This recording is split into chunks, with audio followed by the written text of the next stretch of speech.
साकेत नाम का एक छोटा सा सुंदर सा गांव रहता है। उस गांव में एक कुआं रहता है। उस कुएं का पानी मीठा होता है। सारे गांव के लोग उसी कुएं से पीने का पानी लेते थे। लेकिन धीरे धीरे उस पानी के लिए गांव में आपस में लोगों में झगड़े होने लगते हैं। एक दिन की बात थी, सरपंच की बीवी कुएं पर पानी लेने आती है और कहती है, अरे सब बाजू हटो और मुझे पानी भरने दो, क्योंकि मैं इस गांव के सरपंच की बीवी हूँ। अरे वाह वाह, सरपंच की बीवी हो तो क्या हम पर रोब जमाओगी? चुपचाप लाइन में लग जा, बड़ी आई पहले पानी भरने वाली। इस बात से सरपंच की बीवी और उस औरत में बहुत झगड़ा होता है। लेकिन उनके झगड़े के बीच बाकी की औरतें अपना अपना पानी भरकर चली जाती है। इस तरह रोज रोज पानी के लिए झगड़े होने लगे। लेकिन धीरे धीरे रोज के झगड़े देख कुआं पानी को ही छुपा लेता है। ये देखकर सरपंच कहता है, अरे कमाल है, अब तक तो कुएं में पानी अच्छे से था, अचानक क्या हुआ और पानी कहाँ चला गया? ये देखकर एक आदमी कहता है, अरे बाप रे बाप, अब पानी लेने हमें क्या नदी पर जाना पड़ेगा? गांव से 2 कोस दूर है नदी।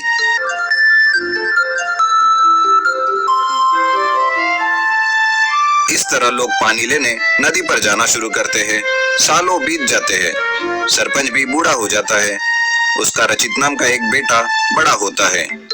सरपंच उसे बुलाकर कहता है, बेटा, हमारे गांव में पानी की समस्या अभी बहुत बढ़ गई है। समझ नहीं आ रहा है कि क्या करें। ये सुनकर उसका बेटा रचित कहता है, लेकिन सुना है गांव में एक कुआं था जिसे आपने ही तोड़ दिया।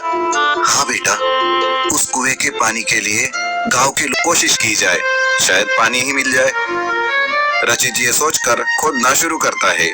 गांव के लोग उसे वहां पर खोदते हुए देखते हैं और कहते हैं, अरे बेटा, वहां पर कुछ नहीं मिलेगा, वो कुआं तो सालों पहले ही बंद हो गया था।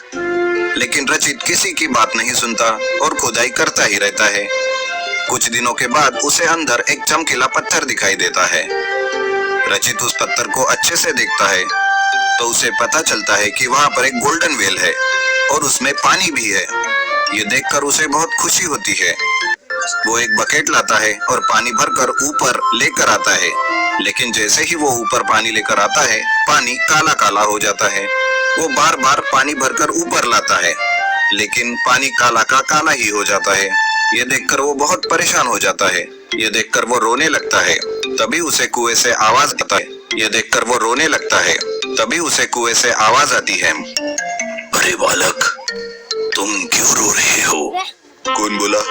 कौन है यहाँ? सामने आओ। ये मैं हूँ बेटा, मैं कुआं बोल रहा हूँ। क्या कहा? आप बात कैसे कर सकते हो? हाँ बेटा, लेकिन तुम बताओ, तुम क्यों रो रहे हो? हमारे गांव में पानी की बहुत समस्या है। यहाँ पर मैंने बड़ी उम्मीद से खुदाई की थी और पानी भी मिला। लेकिन जैसे ही मैं ये पानी ऊपर लेकर जा रहा हूँ, ये पानी काला होता जा रहा है। मैंने बार बार कोशिश करी, लेकिन पानी वैसे ही काला होता जा रहा है। मुझे कुछ समझ नहीं आ रहा है। पानी काला क्यों ना हो, तुम इंसान इसी लायक हो, पानी के लिए झगड़ते रहते हो। जब मैं तुम्हें अच्छे से पानी दे रहा था तो तुम आपस में ही झगड़े कर रहे थे और तुम्हारे पिताजी ने तो मुझे ही तोड़ दिया। इसलिए मैंने खुद को इस अवस्था में कर लिया। आपने सच कहा, ये तो हमारी ही गलती है। हम इंसान लालची हो गए थे। कुएं को तोड़ना हमारी सबसे बड़ी गलती थी। हमें माफ कर दो, लेकिन हमें पानी दे दो। बिना पानी के गांव के बच्चे तड़प रहे हैं। दया करो, लेकिन पानी दे दो। ठीक है बेटा, लेकिन ध्यान रखना, आज के बाद पानी के लिए कभी इस गांव में झगड़ा नहीं। चुंदड़ी जयपुर दूंगा और कभी नहीं मिलूंगा। रचित कुएं को वादा करके ऊपर जाता है और सबको बताता है कि गोल्डन कुआं मिला है जिसमें ढेर सारा पानी है। लेकिन वो पानी देने के लिए एक शर्त पर ही तैयार हो गया है, जो कि हम गांव के लोग कभी आपस में झगड़ा ना करें। गांव के लोग भी उसे वादा करते हैं और ये सुनकर सारा गांव खुशी से नाचने लगता है।